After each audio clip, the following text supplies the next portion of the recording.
And when your brain starts working like that, it's very helpful for you to be able to step out of the brain spinning and realize that you are not those thoughts. You are not your brain doing those things. You are the watcher of those thoughts. Welcome to Becoming Virtuosa, the podcast that encourages you to become your best virtuosa self.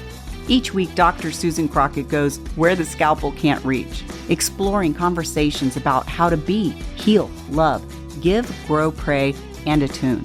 For the first time ever, she's bringing the personal one-on-one teaching that she shares with individual patients to you on this broader platform. A weekly source of inspiration and encouragement designed to empower you.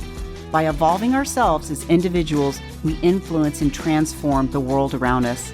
Please help me welcome board-certified OB/GYN specializing in minimally invasive GYN surgery, internationally in the top 1% of all GYN robotic surgeons, a certified life coach, and U.S. News top doctor, your host, Susan A. Crockett, MD. Welcome back to the Dr. Crockett Show. I am your host, Dr. Susan Crockett. I am a minimally invasive GYN surgeon that's a board-certified OB/GYN who practices robotic surgery in San Antonio, Texas, and I'm coming at you, not live, but recorded at Ollie-Woodstudios. Ollie is my host, my co-host. He's asleep in the chair, being a very good dog at the moment. And I'm so glad that you joined me today. I did a really cool episode last week. If you haven't seen it, episode 92 of the podcast, and I can't remember what episode of the show, but it was a talk that I did for women leading women at Northeast Methodist Hospital. And we were talking about a book by Brene Brown. I like to say Brene and I go way back, like back to 2010 when she did her TED Talk on vulnerability. And, you know, just full disclosure, I don't actually know Brene. I've just read and followed everything she does, and I think she's fabulous. So when the team asked me to talk regarding this book, which is the one they were reading, The Gifts of Imperfection, I was like, oh, hell yeah, I'm all in. And we did that talk last week. And it's posted. We'll put the link below. If you haven't read this book and you're not familiar with Brene, go look her up. We'll put the link for the Amazon affiliate link in the show notes below for you too. So today what we're going to do is we're going to do the Q&A, because after I did the talk, we had some really amazing Q&A, which, y'all, that doesn't always happen. Y'all have been to events, right? And just kind of, you know, the speech ends and everybody's like, yeah, it's time to get on to lunch or business. Or they all kind of are asking the same question in different ways. Well, that didn't happen with this incredible group of leadership women. They had amazing questions, and I thought I would bring them to you for this episode. So that's what we're doing for this episode. The other thing that you need to know about this episode before, well, just go back and look at the first one. That'll really fill you all in. So you won't have to have FOMO, you know, that fear of missing out, because you'll know what we're talking about if you go back and look at last week's talk. But the other thing that's important is we're going to be talking about some of the lyrics, and the context around what we talked about had to do with life transformation. And I used an example of this amazing song called The Chicken by Bo Burnham, who's one of my son's favorite artists. And, you know, we have this thing where it's our jam when he comes home from A&M that we sit by the YouTube channel and we're like, hey, have you heard this one? And we play music for each other and have a really good time. And most of the time we sing, which I'm not going to do for you today, although Starley suggested I do. Let's not go there. I won't do that to you, Bo. So anyway, the lyrics to that song are important because it's about a chicken crossing the road and she gets right in the middle of it. And I don't want to ruin what happens next, so go listen to the song. We'll put the YouTube link in the video. He's got a little video there on YouTube, I swear. I'm like 1,000 of the 26 million hits on that YouTube song. It's pretty funny. I listen to it all the time. So anyway, what we're doing is we're talking about what happens when you go from being at one level of being in your capacity or in life, and then you do a big jump up or a life transformation up to the next step.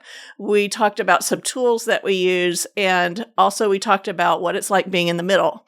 And at the end of the talk, I shared that I am right in the middle right now of this big jump from where I was with my practice to where my practice is building.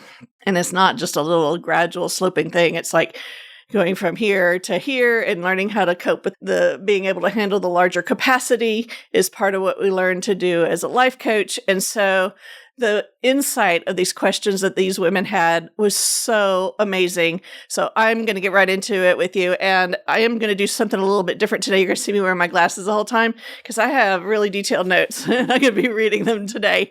So let's start with the first question. The first question was, what keeps you focused on crossing the road? So I talked about how I'm like right in the middle and it feels like deer in the headlights kind of thing, or chicken in the headlights, because it's right when you've put in all this effort and when you're moving, like we just moved my business and moving my house. So there are all of these expenses that come up that you're not used to having and all of that. So the question was, how do you stay focused on the road? And I said, you know what? That's a really good question because I was thinking about that at 3:00 in the morning. You know, that 3 a.m. in the morning thing where your brain starts spinning and you're lying there wide awake and your brain is going, oh, what about this? So what about that? And did I talk with Melissa about that? And Starlee said blah, blah, blah, blah. And I have this talk to do tomorrow. And did I do my outline? And are they going to like it? And oh my gosh, I forgot this on the house. And then what about the kids and the dog and yeah, you've been there, right? I know you have, because y'all as my patients tell me that you get stuck in the 3 a.m. all the time. And sometimes I think that's just part of what we do as women. So here's what I do is I'm able to watch my brain spinning. I'm able to now notice when my brain is doing that and go, oh, thank you, brain. Like, that's just brain subconscious doing what it's supposed to be doing, which is your flight or fight response. Your brain is just trying to protect you. So it's constantly looking out for danger, which is what it's supposed to do. It worked really well for us back in the caveman days, but now it rears its head like this. It's looking for the dangers so that we can avoid them. And when your brain starts working like that, it's very helpful for you to be able to step out of the brain spinning and realize that you are not those thoughts. You are not your brain doing those things. You are the watcher of those thoughts. And this is what we teach in life coaching, is the ability to step back and watch your brain as if you're sitting in a movie theater watching a movie instead of being immersed in it.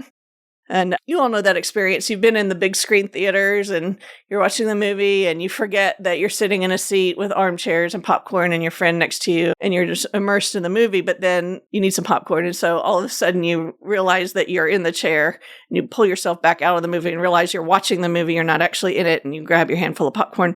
So you do that with your brain when your brain is spinning at 3:00 in the morning and go, oh, that's the movie spinning. I can sit back on the couch and watch that brain spinning. That's really powerful. It's the first step in learning how to meditate, first of all. But the other thing is, once you can be aware of that, then you have the ability to change it. So I have the ability, once I can see my thoughts spinning, to calm my brain down, kind of like I would talk to a toddler in the backseat of my car. I don't have toddlers anymore. They're all grown up. But the idea is that brain spinning is like the 2-year-old making a tantrum. And I have the ability to say, okay, I understand. I understand you're upset. It's going to be okay. And here's what we're going to do. And you can do that with your thoughts too. So at 3 a.m., when my thoughts start spinning, I step back and I go, I want to choose other thoughts. Now, here's the trick. What other thoughts are you going to choose? Are you going to go right back to spinning? Because sometimes I do that. It just kind of reflex. But here's the trick, is when you're stuck in the middle of the road and you're caught with the deer in the headlights and you've got all those fear thoughts going through the brain, the most helpful thing is to look at the other side. The side that you're going to look at the dream, look at what you're creating, and start thinking and focusing on where you're going instead of all the stuff that's spinning in your brain in the middle of the road. Because when you start thinking about what you're creating and building and what you're going to be in that new level of being, that switches your brain, literally switches your brain from using one part of your brain to another. The creative part of your brain is a completely separate part of your brain, and they can't keep chattering at the same time. So the fear-based brain cannot operate when you're using your creative brain. So, you could use this in other ways. You could pick up any creative endeavor and start thinking about it in the middle of the night, what you're going to paint, what you're going to sing, what you're going to create in your home decor or in your next business plan or whatever your creative mode is. But in this case, we're talking about the other side of the road, like where you're going in your transformation process. So focus on where you're going. That's my biggest tip there. Your fear cannot sit next to creativity. They can't exist in the same place. So switch into creative future thinking. Question number 1. Wasn't that good? So good. These women are so smart. Okay. The second one was, what do I do to take care of myself? Oh, this is a loaded question. It was great. I did not load these questions for the Q&A. I promise you I didn't, but they are feeding so much into what we are planning for our curriculum for the Dr. Crockett Show. So I think of myself as a work in progress. I have planned out an 8-part series of protocols with 2 more parts. So it's a 10-show series that's coming up next after I finish prayer and attunement. So we've been going through the 7 seeds on the show. And for those of you who are new and haven't joined us, the 7 seeds are represented by the 7 colors on our show. And this is the curriculum that we teach about transforming ourselves to become our virtuosa or best feminine versions of ourselves. And we believe that as we transfer ourselves, that's how we transform and care for the world around us and make it a better place. So anyway, the seeds are B, which is self-care, heal, love, give, grow, pray, and attune. So if you haven't listened to the first 5, recommend going back and listening to those now. We'll drop those in the show notes too, but I still have prayer and attunement to do, and those are coming in the next month. After that, I'm starting this 10-piece protocols talk because I've been getting a lot of questions about self-care, and I've been giving a lot of thought to teaching on how we take care of ourselves. And so basically, I start with 4 basic, Dr. Malloy calls them the table of health, the legs of the table of health, which is how we eat, how we sleep, how we exercise, and how we manage our stress and emotional state. So you start with the 4 table legs. You can go back and watch Dr. Malloy's interviews with me where we talk about the table of health. We'll pull that one out of the archives from almost a year ago, and we'll tag that one in the show notes as well. And what we do is we start looking at what are our habits and where do we want to go. So again, we're talking about transformation. So our habits are what we're doing now. We all have them. You have your own habit protocols, some of them good, some of them bad, but you have a habit for when you wake up. You have a habit for how you take care of yourself as far as your food. Don't call it a diet, just what are you eating? That's your habit of your diet. Others of you have your habit for your exercise, et cetera, et cetera. So our protocols are what we want to transform into. And so when we're changing habit, it's helpful to think about the habits that we want to form and then start bridging those gaps using our transformation tool to figure out how to go from the bad habits to the better protocols. So a good example of this is I have a habit of coming into the hospital on Wednesdays and Fridays and going to the doctor's lounge and eating bacon and eggs for breakfast. And let me tell you, it's delicious. But you know what I'm supposed to be eating? Whole food, plant-based. Yes, that's what I'm supposed to be doing. But my habit is I've been falling back into the habit of eating delicious bacon and eggs. So my new protocol is going to be how I get my brain to think and wrap back around to not desiring the stuff that I don't want and desiring the things that I do. It's kind of like that. I don't want to get all preachy on you, but Paul in Romans, he talks about I'm doing the things that I don't want and I hate, and I want to do the things that my body doesn't do. And he's linking it to all kinds of stuff. But it's really funny. He's really talking about what we're talking about here, where we're talking about our lower brain or our subconscious and our upper brain, our cortical thinking. And so I just think that's kind of funny. So a couple of other things that I'm going to talk about on the protocols, which are medical protocols and like how do you take care of yourself on an annual basis for your medical care? And what is happening in the world that's helping us do a better job of that? For instance, in our office, we're offering gallery testing, which I talked about on one of my earlier episodes on How Not to Die. I think it was the original How Not to Die. Let's put that in the show notes too.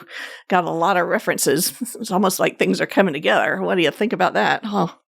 So early cancer prevention, the gallery testing has the ability to do a single blood draw and detect 50 different types of bloodborne cancers at their earliest cell stage when they're still at stage 0, which is before you can detect them with imaging and often with chemical testing. And it's picking up little small fragments of DNA that it throws off. So this is going to be the mainstay that's coming for cancer detection for a lot of cancers that we have good screening for, like breast, colon, and cervix. But the really exciting thing is the gallery testing is also going to be instrumental in picking up a couple of cancers that we don't have good screening for and therefore are usually found pretty late. And those are ovarian, pancreatic, and liver cancer. So we're super excited about that. The other thing that I do is I take hormone replacement therapy. It's good for my brain, my bones, my health, my skin, my moods. And so we teach bioidentical or body natural hormone replacement therapy, and that's part of what our medical protocols are. And then we also do supplements. So we believe here on the Dr. Crockett Show in teaching whole food plant-based diet that you can get most of your nutrition through your food. But for what we can't get, we take supplements. And so I'm always getting asked by patients, what supplements do I need to take and how do I know that they're high quality? And we are answering that with our soon to launch vitamin shop, Virtuosa Vitamins, which is carrying vitamins that are manufactured according to FDA manufacturing recommendations. And it is just a small boutique curated vitamin shop that has my 12 most commonly recommended vitamins that I've been using forever for my patients. And so stay tuned for that. The last thing that we're going to talk about on the protocols talk and how I take care of myself is I measure. I have a Garmin. I track my sleep. I track the quality of my sleep. I track my stress. I track my blood pressure. I track my weight. I have my scale up there. So I'm watching my body composition as I'm transforming into a menopausal woman. And also as I transform my weight to make sure I'm not losing muscle mass as I'm losing body fat and all kinds of stuff. So we are going to talk about how we measure and what our protocols are for that. And you can decide for yourself what you really like for that. Okay, question number 3. There's only 4, but they're really good. So here's number 3. How do I disconnect from work to be at home with family? So I think this is super important.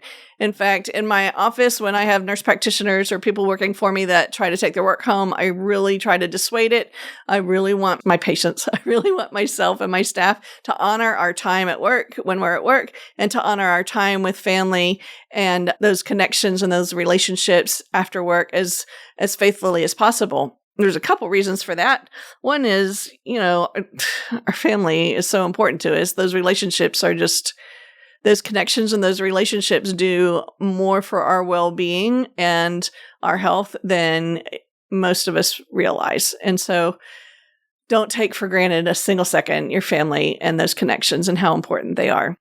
One of the things I want to talk about is addictions. There was a study that was done in the 70s called Rat Park, and you can look it up on YouTube. It's a really interesting study.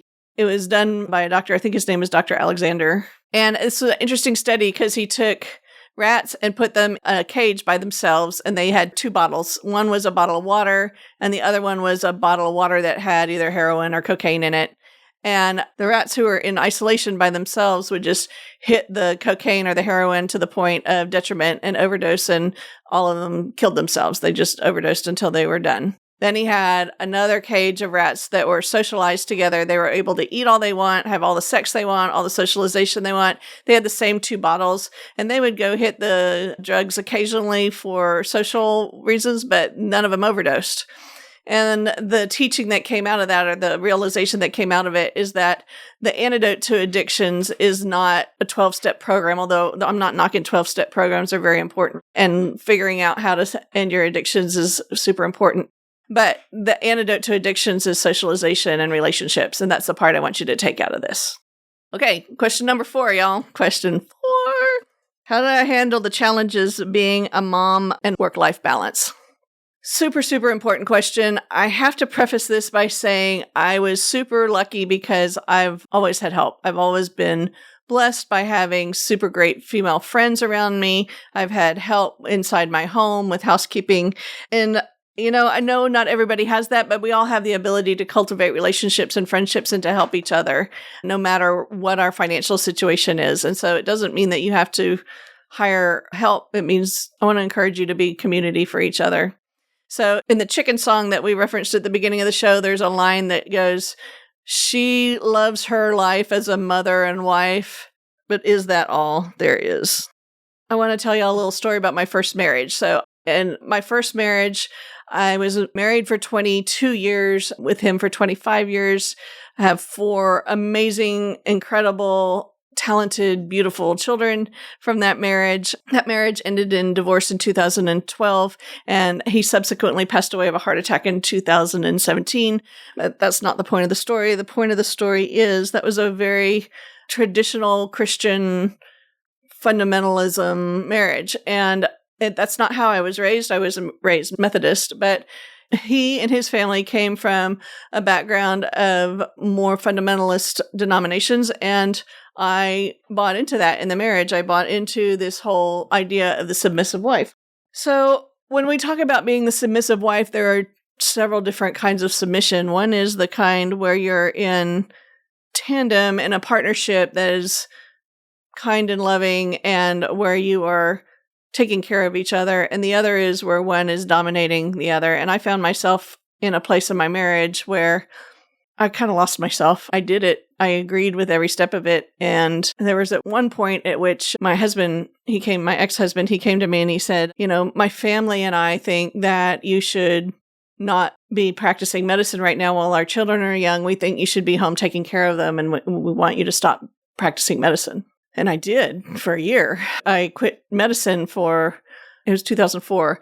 I tried really hard to be a good stay-at-home mom, and I sucked at it. I sucked at it as badly as I sucked at being a life coach. So I sucked at being a life coach because I'm not that. I'm a surgeon. I want things fixed, and my patience is not that of a counselor's, and there are many amazing people that are, but I realized that about myself. And then the thing about the mom is, I think I'm an amazing mom. My kids love me and we have amazing relationships, but I was not meant to stay at home. I was meant to be a doctor and help people and heal people.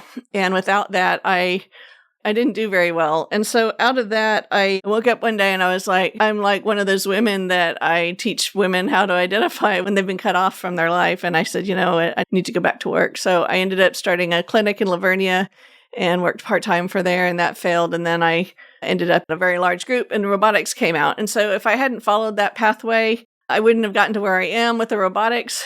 But I just think it's kind of interesting. Like, some people look at me and they think, oh, you've got everything. Like, you've got your practice and your kids and your life and you're, successful. And the thing is, I've been doing this for a long time and it didn't all happen at once. And I certainly didn't do it by myself. So quit being so hard on yourselves.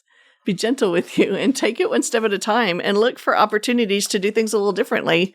I had an academic job for a while that I loved at Christus Santa Rosa, where I was working for a family practice residency program, directing their OB/GYN services, and I didn't have call. And I had my 4 babies during those years that I worked for that incredible team. And, there are different ways of being creative and finding what fits for you. And what I want you to hear is that I know moms who are just like meant to be stay-at-home moms, and they are incredible, amazing moms. I know homeschooling moms. I have very high-powered business mom friends. I've got other moms that volunteer at their schools. I mean, moms who do everything. We freaking run the world. We're moms. That's what we do. So what's important for you to hear is that we're not going to criticize each other. We're going to support and love each other where we can. And however you're doing it is the best that you're doing. And I want you to be kind and compassionate and sweet to yourself. The other thing I did, this is the last thing I'm going to mention, is I outsourced. And I'm using this principle at my practice right now. I outsourced what wasn't absolutely necessary for me to do. Anything that I could outsource, like a cleaning lady, I outsourced driving the kids around. I outsourced that. And what that did is it freed me up to do the things that only I could do with my kids. So the time I had with them when I came home from work was really that time where we were having quality time together and doing things as a family instead of me having to do the house cleaning and all of that stuff. So I'm going to encourage you to use that as a tool also in your own life as well as your businesses. Figure out what only you can do, and as much as you can, outsource what is not necessary for you to do to other people. So that's all I got for you today. Thank you for joining me for the Dr. Crockett Show and tuning into this question and answer from the life transformation speech that was done last week. And again, if you haven't watched that, go back and take a look at it, and this will make a whole lot more sense to you. Until next week, be kind to yourself and be kind to others. Love you guys. See you next week. Bye. Thanks for listening to this episode of Becoming Virtuosa. To learn more, come visit us at drcrockett.com. That's drcrockett with 2 T's.com. Or find us on YouTube for The Dr. Crockett Show. If you found this episode helpful or think it might help someone else, please like, subscribe, and share. This is how we grow together. Thanks, and I'll see you next week. Love always, Sue.